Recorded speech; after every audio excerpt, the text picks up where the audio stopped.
SafeHaven IoT consists of two things, mainly the automated pump room system and feedback system.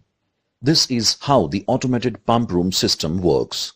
For testing the hydrant pump, butterfly valve of delivery will be turned off with the help of PLC, and then the drain valves will be opened.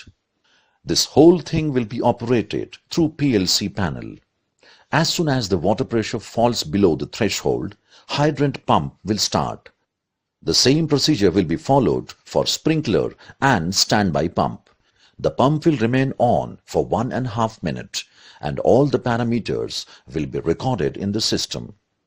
Apart from this, our SafeHaven IoT system will also give a live data of battery conditions, diesel level, water level, pressure on pumps, flow of water through pumps with the help of flow meter.